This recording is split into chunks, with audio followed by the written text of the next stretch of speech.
وسيئات أعمالنا من يهده الله فلا مضل له ومن يضلل فلا هادي له وأشهد أن لا إله إلا الله وحده لا شريك له وأشهد أن محمدا عبده ورسوله صلى الله عليه وعلى آله وصحبه وسلم تسليما كثيرا. أما بعد فإن خير الحديث كتاب الله وخير الهدي هدي محمد صلى الله عليه وسلم وشر الأمور محدثاتها وكل محدثة بدعة وكل بدعة ضلالة وكل ضلالة في النار.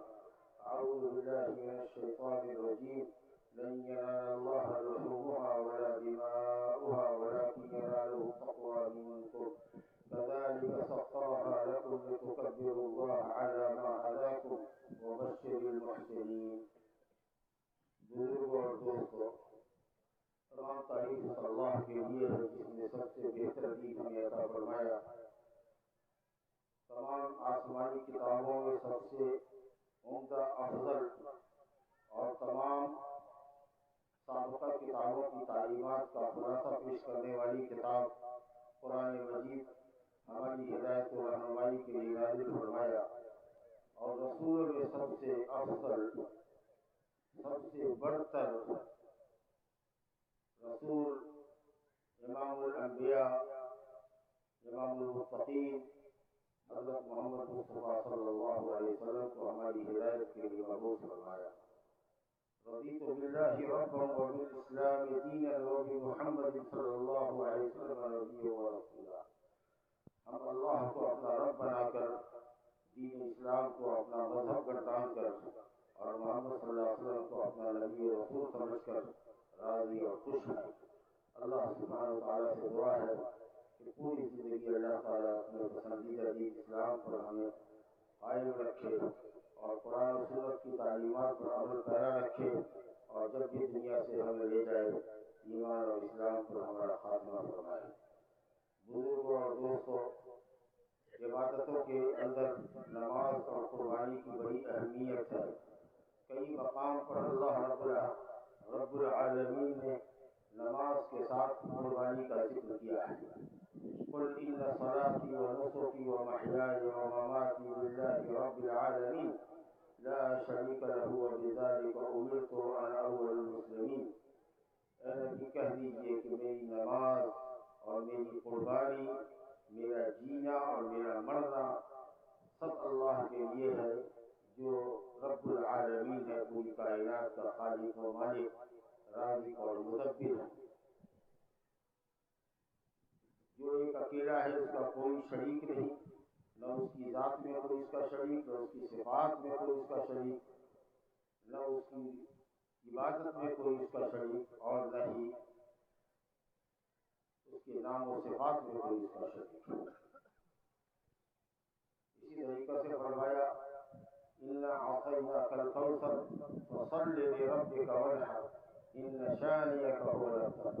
اے نبی، ہم نے آپ کو کوثر دیا ہے. اسی کوثر کے اندر وہ حوض بھی ہے جو قیامت کے دن آپ صلی اللہ علیہ وسلم کو نصیب ہوگا، جس میں جنت سے 2 پرنالے گر رہے ہوں گے، اور جو دودھ سے زیادہ سفید اور شہد سے زیادہ میٹھا پانی ہوگا، اور ستاروں کی مانند اس پر کوزے ہوں گے، پانی سے بھرے ہوئے. نبی صلی اللہ علیہ وسلم اپنے امتی کو پلائیں گے. جو ایک جام پی لے گا وہ کبھی پیاسا نہ ہوگا. اس عظیم نعمت کے شکرانے میں اللہ نے مطالبہ کیا اپنے نبی سے فصل لربک وانحر. اے نبی، نماز پڑھیے اور قربانی دیجیے. چنانچہ نبی صلی اللہ علیہ وسلم اللہ کے حکم کے مطابق کثیر الصلاۃ تھے. نہ صرف فرض نماز بلکہ سنن و نوافل کا بڑا اہتمام کرتے تھے. تہجد پڑھا کرتے تھے، چاشت کی نمازیں پڑھا کرتے تھے. اور اسی طریقہ سے مدینہ میں نبی صلی اللہ علیہ وسلم نے 10 سال قیام فرمایا. 10 سال 2 چت کپڑے، سینگوں والے، موٹے، تازے اور مہنگے بکروں کی قربانی کیا کرتے تھے. اور جب آپ نے حجۃ الوداع کیا 10 ہجری میں، تو اپنی عمر شریف کے اعتبار سے 63 اونٹ اپنے ہاتھ سے ذبح کیے، اور بقیہ 37 اونٹ حضرت علی کے حوالے کیا کہ وہ آپ کی نیابت میں ذبح کریں. 5-5 6-6 اونٹ کا گول آپ کے پاس لایا جاتا تھا اور تمام کے تمام اونٹ دوڑتے تھے آپ کی طرف کہ آپ ان میں سے کس کو پہلے ذبح کریں۔ یہ نبی صلی اللہ علیہ وسلم کی کرامت دیکھیے کہ اللہ کے راستے میں ذبح ہونے کے لیے اونٹ اور آپ کے ہاتھ سے ذبح ہونے کے لیے اونٹ ایک دوسرے اونٹ سے سرکت کرتے تھے اور اپنی گردن بڑھا کے دیتے تھے کہ آپ پہلے ہمیں نہر کریں پھر دوسرے کو کریں۔ اس کے بعد آپ نے فرمایا حضرت علی سے کہ تھوڑا تھوڑا گوشت سب سے لے لو اور اس کو پکاؤ، میں گوشت کھاؤں گا، شوربہ پیوں گا، باقی سارے گوشت کو لوگوں کے لیے چھوڑ دو کہ وہ اپنی بوٹیاں بنا کر کے لے جائیں۔ تو نبی صلی اللہ علیہ وسلم کثیر الصلاۃ بھی تھے اور کثیر النحر بھی تھے، بکثرت قربانی کیا کرتے تھے۔ بزرگوں دوستوں، یہ قربانی دنیا کی تمام قوموں کے اندر رہی ہے، ہر زمانے میں رہی ہے۔ حضرت آدم علیہ السلام کے دو بیٹوں میں کسی مسئلے پر اختلاف ہوا تو دونوں نے اپنی اپنی قربانی، اپنا اپنا نذرانہ اللہ کے سامنے پیش کیا۔ ایک کی قربانی قبول ہوئی، دوسرے کی رد کر دی گئی۔ تو دوسرا جس کی رد کر دی گئی تھی، اس نے اپنے بھائی کو قتل کر دینے کا ارادہ کیا۔ اس نے کہا کیوں قتل کرتے ہو؟ انما یتقبل اللہ من المتقین، اللہ تعالیٰ قربانی کو اور جملہ عبادات کو متقی بندوں کی قبول فرماتا ہے۔ جس کے اندر اللہ کی محبت ہو، جو رضائے الہی کے لیے کام کرتا ہو، جس کے پیش نظر ریا، نمود، نام اور شہرت نہ ہو، جو صرف اللہ کی رضا اور خوشنودی اور ثواب چاہتا ہو، ایسے لوگوں کی قربانی اللہ قبول فرماتا ہے۔ بہرحال قتل کا واقعہ پیش آیا، شیطان نے اور خود اس کے نفس امارہ نے اس کو اپنے بھائی کے قتل پر آمادہ کیا، اور دنیا میں پہلا ناحق ایک بھائی کا ایک بھائی کے ساتھ حسد کی بنیاد پر ہوا۔ اس لیے حسد بہت بری بات ہے۔ حسد کی وجہ سے آدمی کی جان دینے تک پر اتار ہو جاتا ہے۔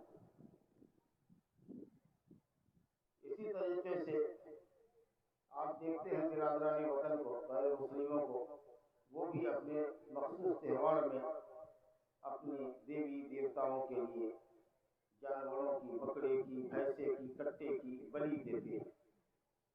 اسی طریقے سے آپ مسلمان قبر پرستوں کو دیکھتے ہوں گے کہ وہ بھی قبروں اور مزاروں کے لیے بکرے پالتے ہیں، بڑے پیر صاحب کے نام کا بکرا پالتے ہیں اور اس کو قربان کرتے ہیں ان کے آستانوں پر، تاکہ بزرگوں سے تقرب حاصل ہو۔ تو قربانی ہر زمانے میں رہی، ہر قوم میں رہی، لیکن ہم جو قربانی کرتے ہیں، اس قربانی کا تعلق سیدنا ابونا ابراہیم خلیل اللہ علیہ السلام سے ہے، جن کو اللہ رب العالمین نے پیرانہ سالی میں عمر درازی میں بیٹا عطا فرمایا تھا، دوسری بیوی سے جو اصل میں لونڈی تھی، حضرت ہاجرہ لونڈی تھی، جو حضرت سارہ نے حضرت ابراہیم کو ہبہ کر دیا تھا۔ اس کے بطن سے حضرت اسماعیل پیدا ہوئے، اور حضرت سارہ جو پہلی بیوی تھی، ان کو حسد اور شوقن کی ڈاہ لگی، اور اس نے یہ کہا کہ اس بیوی کو ہٹاؤ یہاں سے، ملک شام سے لے جاؤ، اس کو کہیں بھی رکھو، ہمارے پاس رہے گی تو اس کا خود کر دیں۔ شوقن کی ڈاہ تو مشہور ہے۔ بہرحال حضرت ابراہیم خلیل اللہ نے پہلی آزمائش اس بچے کے تعلق سے یہ جھیلی کہ ماں بیٹے کو، جو بچہ دودھ پی رہا تھا، عالم شیرخواری میں اپنے بیٹے کو، اپنی بیوی کو لیا اور جا کر کے مکہ شہر میں آباد کر دیا، جہاں اس سے پہلے کوئی انسان نہیں تھا، کوئی ایک انسان بھی نہیں تھا، کہیں کوئی پانی کا چشمہ نہیں تھا، کوئی گھاس نہیں اگتی تھی وہاں پر، بے آب و گیا، آب مانے پانی، گیا مانے گھاس، ایسی جگہ جا کے بسا دیا جہاں نہ پانی ہے نہ گھاس ہے، چاروں طرف پہاڑ ہی پہاڑ ہے، پہاڑ کے دامن میں اللہ تعالیٰ کا گھر تھا کعبہ، اس کے بھی آثار مٹ چکے تھے، وہاں لے جا کر کے انہوں نے بیوی بچے کو آباد کر دیا، اور جب جانے لگے بغیر کچھ کہے ہوئے تو بیوی نے پیچھا کیا اور پوچھا کہ کیوں یہاں بے یار و بددگار ہمیں چھوڑ کے جا رہے ہیں؟ آپ دیکھ رہے ہیں کہ یہاں نہ مونس ہے نہ غمخوار ہے، کوئی انسان نہیں رہتا ہے، ہم یہاں کیسے رہیں گے؟ ظاہر بات ہے وہ تو عورت تھی، کوئی بھی بڑے سے بڑے کلیجے والا مرد اگر پہاڑوں کے دامن میں اکیلا چھوڑ دیا جائے تو ہر دم اس کو اپنی جان کا خطرہ لگا رہے گا کہ معلوم نہیں کب کدھر سے کون شیر، کون بھیڑیا، کون سانپ نکلے اور آپ کو ڈس لے۔ لیکن حضرت ابراہیم خلیل اللہ علیہ السلام نے کہا کہ اللہ نے حکم دیا ہے، بیوی نے پوچھا اللہ امر کا، کیا اللہ نے اس بات کا حکم دیا ہے کہ بیوی بیٹے کو اس جگہ چھوڑ کے چلے جائیں آپ؟ کہا کہ ہاں اللہ نے حکم دیا ہے۔ ایمان اس کو کہتے ہیں جو دل میں پختہ ہو، پہاڑ سے زیادہ پختہ۔ اس نے کہا جب اللہ نے یہ حکم دیا ہے تو جائیے، اذا اللہ یضیعنا، تب اللہ ہم کو ضائع نہیں کرے گا، ہماری حفاظت۔ اور وہی شہر جہاں ایک ماں اور ایک بیٹے نے اپنی زندگی کی شروعات کی تھی، آج مکہ مکرمہ کہلاتا ہے، جہاں آدمیوں کا سیلاب سالوں بھر امڑتا ہے۔ حضرت ابراہیم علیہ السلام نے یہ دعا کیا تھا کہ اللہ کچھ بندوں کے دل اس کی طرف مائل کر دے، کعبہ کی طرف، مکے کی طرف، کچھ بندوں کے، اگر کہتے بندوں کے، کچھ نہیں، کچھ کی قید نہیں لگاتے، کہتے بندوں کے دل، اتنے لوگ مکے میں ہر سال اور ہر وقت اکٹھا رہتے کہ لوگ ٹکرا ٹکرا کے مر سکتے، لیکن کچھ لوگ کہا تاکہ لوگ جی سکے، چل سکے۔ دنیا کا سب سے آباد شہر، سب سے بابرکت شہر اگر کوئی ہو سکتا ہے تو وہ مکہ مکرمہ ہے۔ یہ پہلی آزمائش تھی جو حضرت ابراہیم نے اپنی بیوی اور بیٹے کے تعلق سے جھیلی۔ آپ سوچ سکتے ہیں کہ بڑھاپے میں بچہ پیدا ہو اور بیوی اور بچہ جب کہ دودھ پی رہا ہو، اس کو کوئی آدمی بے آب و گیا وادی میں چھوڑا دے گا پہاڑوں کے دامن میں، لیکن اللہ کا حکم تھا۔ اس کا کیا انجام ہوا آپ دیکھ لیجیے کہ شہر مکہ کیسے آباد ہوا۔ صفا مروا کی سعی انہوں نے کی، دوڑی بھاگی، جب پانی ختم ہوا کہ کہیں سے دور سے پانی نظر آ جائے، پانی کے اوپر پرندے منڈلاتے رہتے ہیں، جب دیکھیے کہ پرندہ کہیں منڈلا رہا ہے تو سمجھیے کہ وہاں پانی ہے، لیکن کہیں پرندہ منڈلاتا ہوا ان کو نظر نہیں آیا۔ ساتویں چکر میں ان کو لگا کہ کوئی آدمی ہے یہاں، تو کہا کہ اگر کوئی ہو اور میری آواز سن رہے ہو تو میں پانی کے لیے پریشان ہوں، اگر کچھ مدد کر سکتے ہو تو ہماری مدد کرو۔ وہ جبریل امین علیہ السلام تھے، انہوں نے اپنا پر مارا یا اپنی ایڑی ماری اور وہاں سے پانی کا چشمہ ابلنے لگا۔ پھر وہ چلے گئے جبریل، اور اماں ہاجرہ نے جب دیکھا تو وہ دوڑی اور اس کو کنویں کی شکل دینے لگی۔ وہ کنواں جو آج سے ہزاروں سال قبل قائم ہوا تھا آج بھی موجود ہے، وہ تو قیامت موجود رہے گا۔ اور میں آپ کو کہہ نہیں سکتا ہوں کہ دنیا میں سب سے زیادہ پیا جانے والا پانی وہی ہے، اور پورا مکہ مدینہ سعودی عرب تقریباً اس کو پیتا ہے، اور گیلن کا گیلن لوگ بھر کر کے ساری دنیا میں لوگ لے جاتے ہیں، بوتلوں میں اب وہ باقاعدہ ملتا ہے اور لوگ اس کو لے جاتے ہیں، لیکن اس کے سوکھے سوکھ نہیں رہے، ہزاروں سال سے اس کے سوکھے سوکھ نہیں رہے۔ کہاں سے اس میں پانی آتا ہے، اور ہر وقت پانی آتا ہے، اور بڑی بڑی مشینیں لگی ہوئی ہوتی ہے، اور ہزاروں لاکھوں اور کروڑوں لیٹر پانی اس کے اندر سے روز نکلتا ہے، لیکن پانی کم ہونے کا نام نہیں لیتا۔ یہ اسلام کا اپنے آپ میں جیتا جاگتا ثبوت ہے۔ کہاں سے اس کے سوکھے پھوٹ رہے ہیں کہ آج تک کبھی سکھا دے اور نہ کبھی ہو سکے، اور جس نیت سے پیا جائے اللہ تعالیٰ اس کو پورا کرتا ہے، شفا دیتا ہے، بیماری سے شفا دیتا ہے۔ کتنے بیماروں کو اللہ نے اس سے شفا عطا فرمایا۔ یہ کتنا بڑا معجزہ ہے۔ قربانی، حج، جتنا کچھ ہے وہ سب حضرت ابراہیم خلیل اللہ ان کے خانوادے کی سنت ہے جس کو اللہ نے باقی رکھا۔ دوسری آزمائش یہ ہوئی کہ جب بچہ دوڑنے پھرنے کے قابل ہو گیا، 7 سال کا رہا ہوگا یا کم و بیش، لوگوں نے کہا کہ فلما بلغ معه السعی، دوڑنے پھرنے کے لائق ہو گیا، تو کسی نے کہا کمانے کے لائق ہو گیا، کسی کا 13 سال کا ہو گیا، کسی نے کہا کہ 7 سال کا تھا۔ بہرحال باپ کے پیچھے پیچھے دوڑنے والا ہو گیا، یہ مانا ہے۔ صحیح کے معنی مشی، چلنے والا ہو گیا، کیونکہ چھوٹا بچہ جس کو ہر وقت اپنی گود اٹھاتا ہے ہر وقت لیے نہیں پھرتا ہے، اور بچہ جب بالغ ہو جاتا ہے تو باپ سے الگ رہتا ہے، باپ کے پاس بھی آنے میں شرماتا ہے، کٹا کٹا رہتا ہے۔ لیکن وہ جو چھوٹا بچہ ہے یہاں بیٹھا ہوا ہے 5 سال کا ہمارے سامنے، وہ جو چھوٹا بچہ آپ کے بغل میں ہے، وہ کہیں بھی آپ اس کو لے جائیے گا، وہ اپنے پاؤں پر چلے گا، آپ اس کو اٹھانے کی بھی زحمت نہیں کریں گے، وہ تھکے گا بھی نہیں، اور آپ کو اچھا بھی لگے گا کہ انگلی پکڑ کے بیٹا آپ کا چل رہا ہے۔ یہ عمر ہوتی ہے جس میں بیٹا باپ سے بہت قریب ہوتا ہے، بالغ ہو جاتا ہے تو الگ الگ رہتا ہے، باپ کے سامنے نہیں آتا۔ اور چھوٹا رہتا تو کتنی دیر تک اس کو کندھے پر لاتے رہے گا. جب اس عمر کا بچہ ہو گیا اور اب اس سے امیدیں وابستہ ہوئی کہ اب یہ ہمارے بڑھاپے میں کام آئے گا، ہمارے مشن کو چلائے گا، تو اللہ تعالیٰ نے ذبح کرنے کا مطالبہ کر دیا. ابراہیم کو دکھایا کہ وہ بیٹی کو ذبح کر رہے ہیں، گویا کہ یہ حکم تھا اللہ کا کہ بیٹے کو میری محبت کی خاطر ذبح کرو. یہ ابراہیم کا دوسرا بڑا امتحان تھا. حضرت ابراہیم علیہ السلام نے اسحاق کا تذکرہ کیا بیٹے سے، اس لیے نہیں کہ بیٹے سے مشورہ لے، اللہ کے حکم کو نافذ کرنے میں بیٹے کے مشورے کے محتاج نہ تھے. بیٹے کا امتحان لیا کہ بیٹا حکم الہی پر کیا بولتا ہے، اس کا اوپینین کیا ہے. جیسے سنا ہے کہ اے بیٹا میں نے خواب دیکھا ہے کہ میں تجھ کو ذبح کر رہا ہوں، تو بیٹے نے کہا بڑے پیارے انداز میں، بڑے ادب کے ساتھ، یا ابتی، اے میرے پیارے ابا جان، افعل ما تؤمر، جس کا حکم دیا گیا ہے اس کو کر گزریے، اس کو کر ہی گزریے، اس میں ٹال مٹول مت کیجیے اللہ کے حکم پہ. ستجدنی انشاءاللہ من الصابرین، آپ مجھے صبر کرنے والا پائیے گا. یہ جب امتحان لے لیا اور بیٹا راضی ہو گیا، تب باپ نے اپنے خواب کی عملی تعبیر پیش کی. کیونکہ اگر نہیں کہے ہوتے، سڈنلی اچانک سے بیٹے کو پٹکتے اور کہتے کہ میں تمہیں لے کر آیا ہوں ذبح کرنے کے لیے، تو ممکن ہے کہ وہ حیران ہو جاتا، بھاگ کھڑا ہوتا. اس لیے پہلے سے رائے بن گئی. اور جب باپ اللہ کے حکم کو بجا لانے کے لیے اور بیٹا اپنے اللہ کے حکم کے اوپر جان دینے کے لیے جب دونوں تیار ہو گئے، اور حضرت ابراہیم نے پیشانی کے بل بچھاڑا، جبین، فلما اسلم وتلہ للجبین، یہ جبین یہ ہڈی ہوتی ہے جو کروٹ ہوتی ہے. جب ہم کروٹ ہوتے ہیں تو یہ حصہ زمین پہ لگتا ہے، ادھر کروٹ ہوتے تو یہ حصہ لگتا ہے. یہ دونوں کے بیچ میں یہ جو حصہ ہے اس کو جبہہ کہتے ہیں. جبہہ عربی میں جبہہ کہتے ہیں. یہ حصہ جبین، یہ حصہ جبین. تو داہنے کروٹ پلٹا تاکہ چہرہ بھی سامنے نہ ہو اور مروت بھی نہ آئے. بس اتنی ہی بات تھی. جیسے ہی پچھاڑا تھا اور اب صرف چھری چلنا باقی تھی کہ اللہ نے کہا وَنَادَيْنَاهُ يَا إِبْرَاهِيمُ قَدْ صَدَّقْتَ الرُّؤْيَا، خواب تم نے سچ کر دکھایا. مطلب تمہارا امتحان تھا. بیٹے کی قربانی مطلوب نہیں تھی، اور کیسے مطلوب بھی ہوتی؟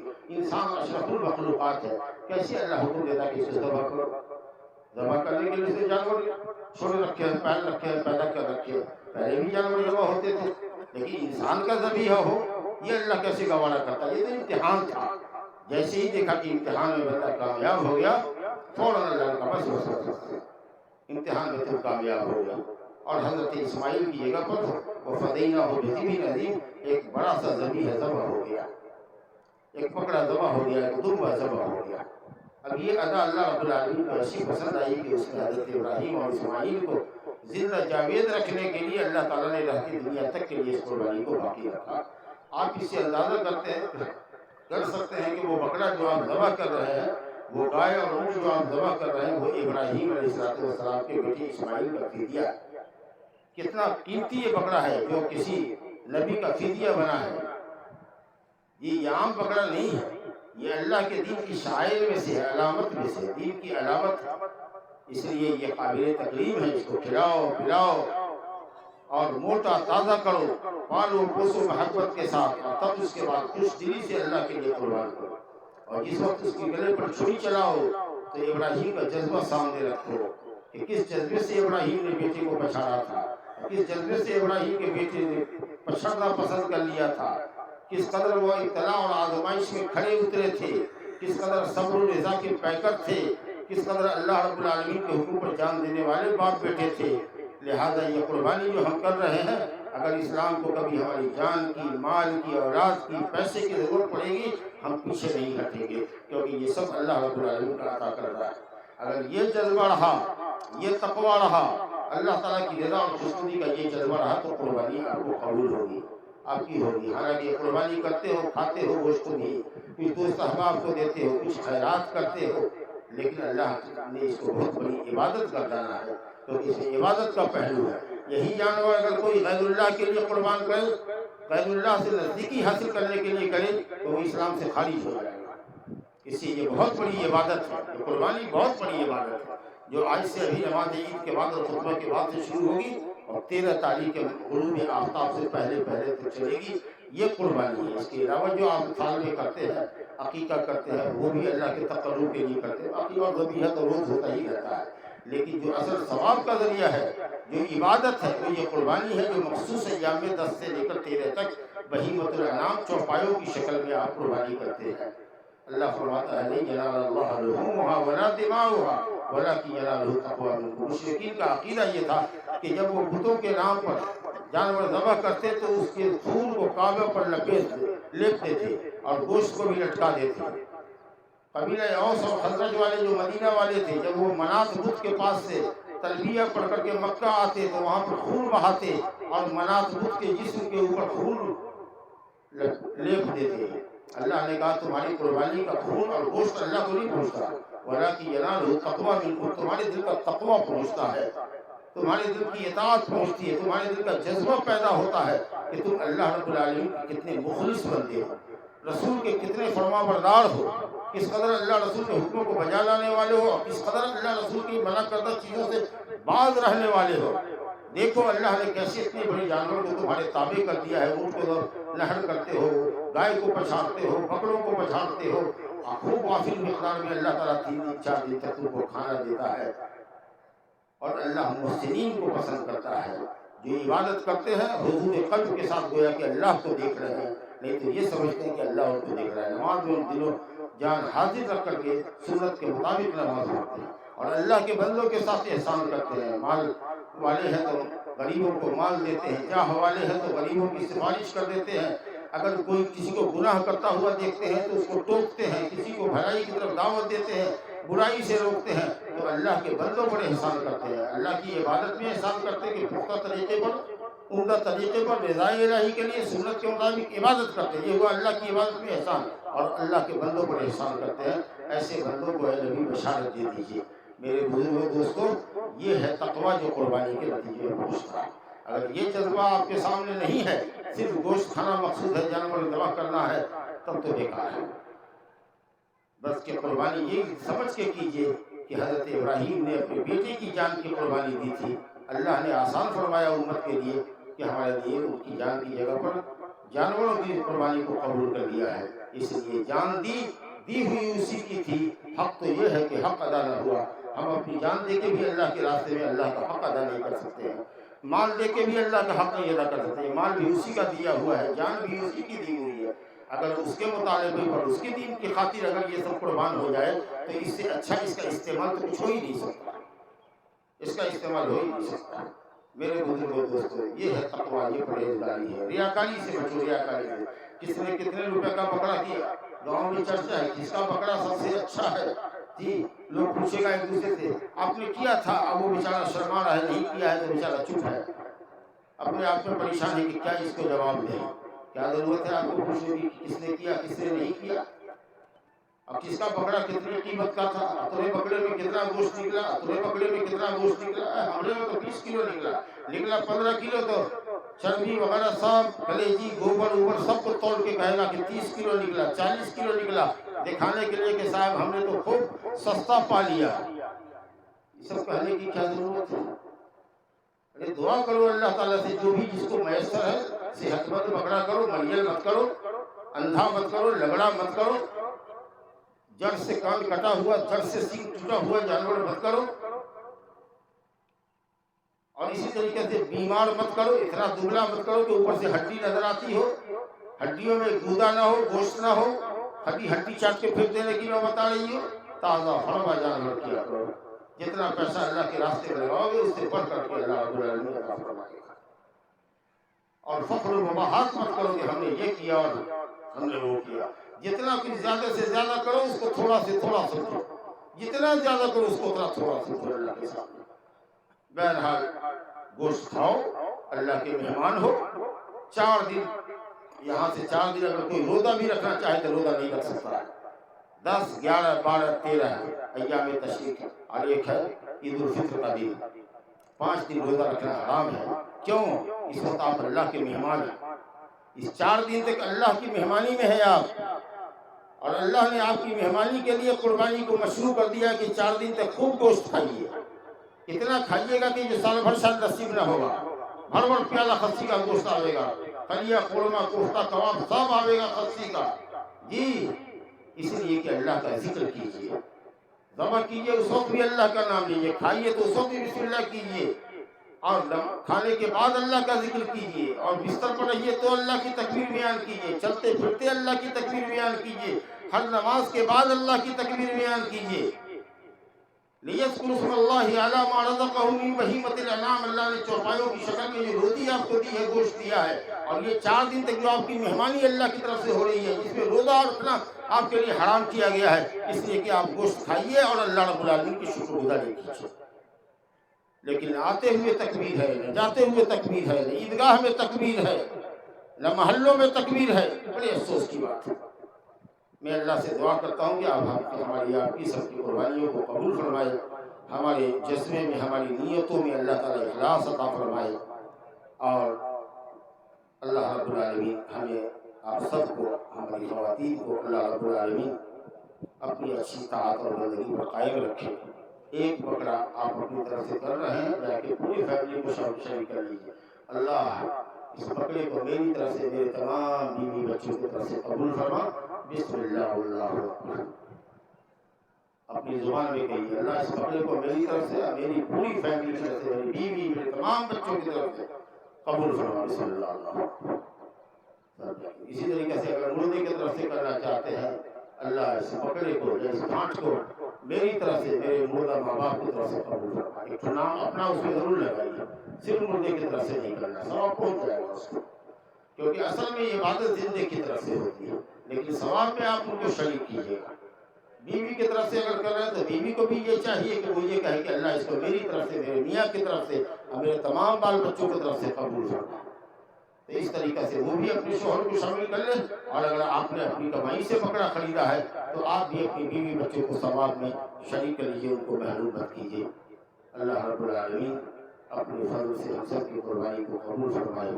تقبل اللہ منا ومنکم، اللہ اکبر اللہ اکبر، لا الہ الا اللہ، واللہ اکبر اللہ اکبر، وللہ الحمد، وآخر دعوانا الحمد للہ رب العالمین۔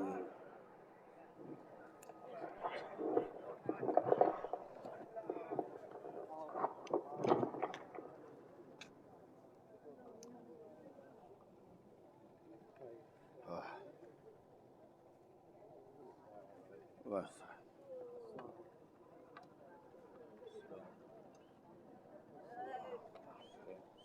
السلام ورحمۃ اللہ وبرکاتہ، اللہ تقبل اللہ منا ومنکم، تقبل اللہ منا ومنکم، تقبل اللہ منا وعلیکم السلام، تقبل اللہ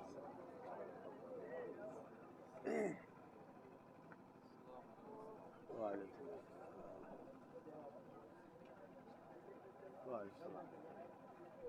چلیے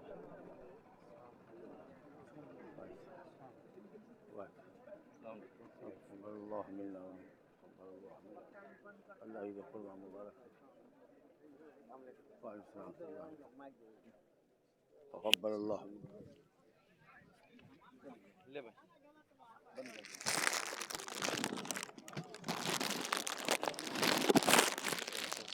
فردوسی صاحب ہے